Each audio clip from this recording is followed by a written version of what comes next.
आदमी ने cigarette P के घास में फेंका। अगले पल घास वहां से चारों तरफ गायब हो गया। यह देखकर आश्चर्य में पड़ गया और तुरंत जमीन पर बैठकर मिट्टी को जांच करने लगा। मिट्टी वहां थोड़ा उसे नरम लगा। उसने पास ही में गैती मिला उठाया और उसे खोदना चालू किया। जैसे जैसे मिट्टी हटाते गई उसे अंदर एक पीला टाइप का रबड़ दिखा। यह सब देखकर उसकी जिज्ञासा और बढ़ गया और उसने अपनी पत्नी को और बच्चे को बुलाकर खोजना चालू किया। अंदर खोदने के बाद भी उन्हें कुछ नहीं मिला। तभी ऊपर एक अजीब सी आवाज सुनाई थी। सिद्धि के द्वारा ऊपर चढ़ा उसने देखकर उसके हक्के बक्के बंद हो गए। चारों तरफ मकान सेम टू सेम हो गया था। कोई आने जाने का रास्ता नहीं था। उसे तभी याद आया कुछ महीने पहले एक नया घर लेने गए थे। वह और उसकी पत्नी तभी एजेंट ने एक शांत घर दिखाया और उन्होंने उसे कहा कि यह कम कास्ट में है।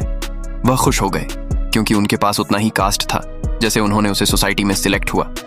आदमी को कुछ अजीब लगा क्योंकि वहां कोई आसपास दिखाई नहीं दे रहा था और सभी मकान सेम टू सेम था। एजेंट ने उन्हें सस्ता रूम दिखाया। यह सब देखकर उन्होंने बाहर निकला तो ड्राइवर और एजेंट गायब थे। उन्होंने कुछ देर इंतजार किया और फिर खुद गाड़ी चलाने का निर्णय किया। आगे जाते और फिर वही जगह आ जाते जहां एजेंट ने छोड़ा था। मोबाइल में नो सिग्नल दिख रहा था। आखिरकार जब पेट्रोल खत्म हो गया तो उन्हें इस घर में लौटना पड़ा।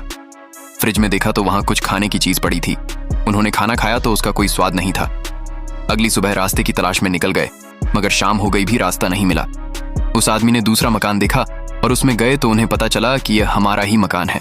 बाहर आने पर देखा कि एक कार्टन में खाने पीने का सामान और काफी वस्तुएं थीं जो उनके काम लायक थीं। उन्होंने सोचा कि कोई हमें फंसा रहा है। उसने जल्दी से अपने घर में आग लगा दी, ये सोचकर कि कोई सामने आए और हमसे पूछे, मगर वहां कोई नहीं आया। अगली सुबह मकान वैसे का वैसा मिला और रोड पर रखे एक कार्टन में शिशु मिला। बॉक्स पर लिखा था, अगर तुम इसे अच्छी तरह पाल लोगे तो तुम आजाद हो जाओगे। लेकिन वह बच्चा सामान नहीं था। वह एक ही हफ्ते में 10 साल का हो गया। उसका व्यवहार एकदम बच्चों की तरह नहीं था। जब उसे कुछ चीज न मिलने पर वह एकदम चिल्लाता था। उन्होंने कचरे को कार्टन में भरकर रोड पर फेंक दिया। अगली सुबह रोड पर नया डब्बा जाता था। एक सुबह उन्होंने देखने की कोशिश की कि कौन सामान लेकर आता है, मगर एक ही पल में डब्बा बदल गया। पत्नी एकदम टूट चुकी थी मगर आदमी अभी भी उम्मीद में था। आदमी ने जैसे सिगरेट को घास पर फेंका, ऑटोमेटिक घास हटना शुरू हो गया। उसे यकीन हो गया कि नीचे कोई रास्ता है।